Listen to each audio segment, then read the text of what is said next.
मनुष्यत्वाभिमानी के लिए कर्म विधि। इस प्रकार उपयुक्त श्रुति का यही तात्पर्य है कि आत्मवेता को पुत्रादि ऐषणायत्र त्याग करते हुए ज्ञाननिष्ठ रहकर ही आत्मा की रक्षा करनी चाहिए। अब तो आत्म तत्व का ग्रहण करने में असमर्थ दूसरा अनात्मज्ञ पुरुष है, उसके लिए यह दूसरा मंत्र उपदेश करता है। इस लोक में कर्म करते हुए ही 100 वर्ष जीने की इच्छा करे। इस प्रकार मनुष्यत्व का अभिमान रखने वाले तेरे लिए इसके सिवा और कोई मार्ग नहीं है जिससे तुझे अशुभ कर्म का लेप न हो। इस लोक में अग्निहोत्रादि कर्म करते हुए ही 100 तक यथार्थ 100 वर्षों तक जीने की इच्छा करे। पुरुष की बड़ी से बड़ी आयु इतनी ही बताई गई है। अतः उस प्राप्त हुई आयु का अनुवादन करते हुए यह विधान किया है कि यदि 100 वर्ष जीने की इच्छा करे तो कर्म करते हुए ही जीना चाहिए। इस प्रकार जीने की इच्छा करने वाले तुझे मनुष्यत्व मात्र का अभिमान करने वाले के लिए इस यथार्थ अग्निहोत्रादि कर्म करते हुए ही आयु बिताने के वर्तमान प्रकार से भिन्न और कोई ऐसा प्रकार नहीं है जिससे अशुभ कर्म का लेप न हो, यथार्थ जिससे वह पुरुष कर्म से लिप्त न हो। अतः अग्निहोत्र आदि शास्त्र विहित कर्म को करते हुए ही जीने की इच्छा करे। पूर्व पक्ष कहता है, ये कैसे जान गया कि पूर्व मंत्र से सन्यासी की ज्ञान निष्ठा का तथा द्वितीय मंत्र से सन्यास में असमर्थ पुरुष की कर्मनिष्ठा का वर्णन किया गया है। सिद्धांत कहते हैं क्या तुम्हें स्मरण नहीं है कि जैसा पहले संबंध भाष्य में कह चुके हैं, ज्ञान और कर्म का विरोध पर्वत के समान अविचल है। यहाँ भी जो जीने की इच्छा करे वह कर्म करते हुए ही जीना चाहे तथा ये सब ईश्वर से आच्छादन करने योग्य है। उस चराचर जगत के त्याग द्वारा आत्मा की रक्षा कर, किसी के धन की इच्छा न कर इत्यादि वाक्यों से कर्मी और सन्यासी की इस निष्ठा का भेद ही निरूपण किया गया है तथा जीवन या मरण का लोभ न करे, वन को चला जाए, यही वेद की मर्यादा है और फिर वहां से घर न लौटे। इस वाक्य से भी ज्ञाननिष्ठ के लिए संन्यास का ही विधान किया गया है। आगे इन दोनों निष्ठाओं के फल का भेद भी बताएंगे। ये दोनों ही मार्ग कर्म सृष्टि के आरंभ में परंपरागत है। इसमें पहले कर्म मार्ग है और पीछे संन्यास रूप निवृत्ति मार्ग से तीनों ऐषणाओं का त्याग किया जाता है। इन दोनों में संन्यास मार्ग ही उत्कर्ष प्राप्त करता है। तैत्तिरीय श्रुति में भी कहा है कि संन्यास ही उत्कृष्टता को प्राप्त हुआ। वेदाचार्य भगवान व्यास ने भी बहुत सोच विचार कर ही अपने पुत्र से ये निश्चित बात कही है, जिनमें वेद प्रतिष्ठित है। ऐसे ये दो ही मार्ग है, एक तो प्रवृत्ति लक्षण मार्ग धर्म मार्ग और दूसरा अच्छी तरह भावना किया हुआ निवृत्त मार्ग। दोनों का विभाग हम आगे बताएंगे।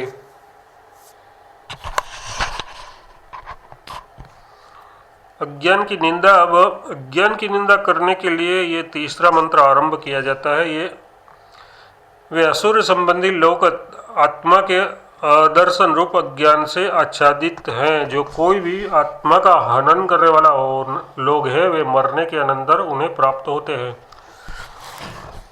अद्वैय परमात्मा भाव की अपेक्षा से देवता आदि भी असुरी है। उसके संपत्ति स्वरूप लोक असुरीय है। नाम शब्द अर्थहीन निपात है।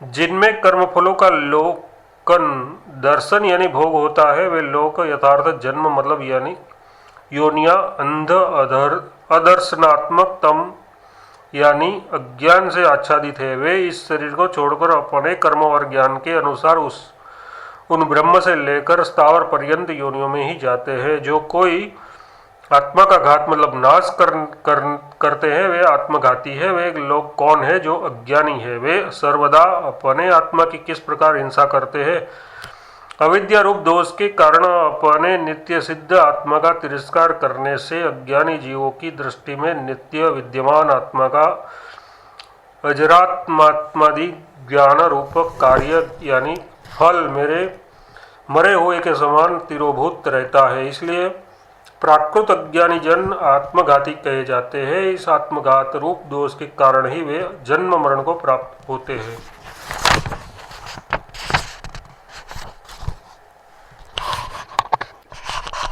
आत्मा का स्वरूप। जिस आत्मा का हनन करने से अज्ञानी लोग जन्म मरण रूप संसार को प्राप्त होते हैं और उसके विपरीत ज्ञानी लोग मुक्त हो जाते हैं, वे आत्मघाती नहीं होते। वह आत्म तत्व कैसा है सो बताया जाता है। वह आत्म तत्व अपने स्वरूप से विचलित न होने वाला, एक तथा मन से भी तीव्र गति वाला है। इसे इंद्रिया प्राप्त नहीं कर सकी, क्योंकि यह उन सब से पहले आगे गया हुआ विद्यमान है। वह स्थिर होने पर भी अन्य सब गतियों को अतिक्रमण कर जाता है। उसके रहते हुए ही यथार्थ उसकी सत्ता में ही वायु समस्त प्राणियों के प्रवृत्ति रूप कर्मों को विभाग करता है। जो चलने वाला न हो उसे अनेजत कहते हैं, क्योंकि अर्जु कंपनी इस धातु सूत्र से अज धातु का कर्म अर्थ कंपन है। इस प्रकार वह आत्मतत्व कंपन चलन यथार्थ अपनी अवस्था से च्युत न होने से रहते हैं यानी सदा एक रूप है। वह एक ही सब प्राणियों में वर्तमान है तथा संकल्पादि रूप मन से भी जवीय अधिक वेगवान है।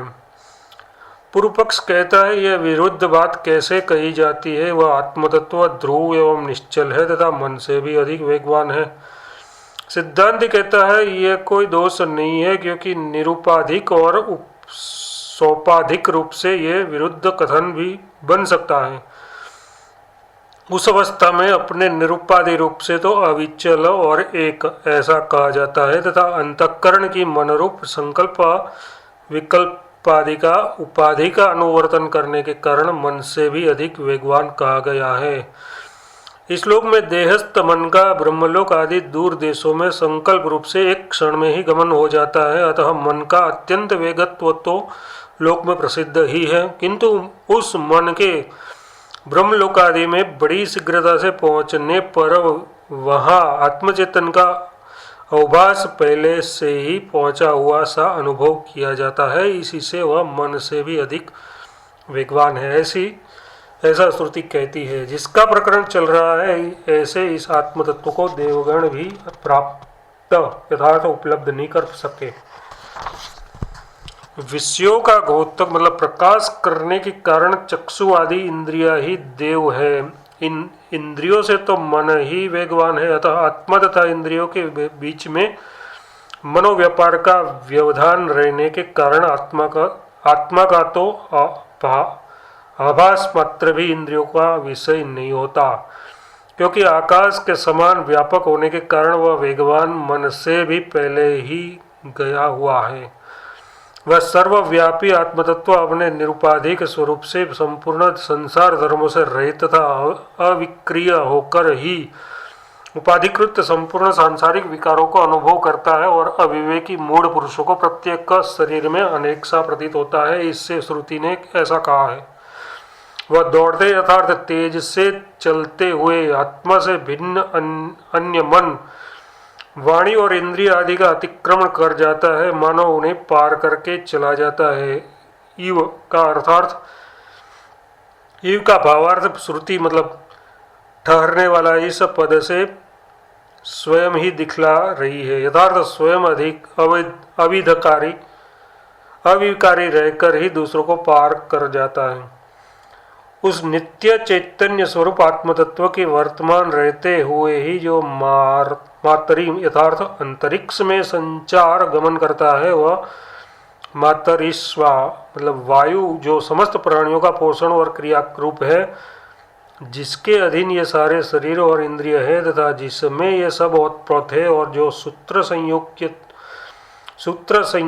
संज्ञक तत्व निखिल जगत का विधाता है, वह मातरिस्वाप यथार्थ प्राणियों के चेष्टा रूप कर्म यानी अग्नि सूर्य और मेघ आदि के जलन, दहन, प्रकाशन एवं वर्षा आदि कर्म विभक्त करता है, ऐसा इसका भावार्थ है।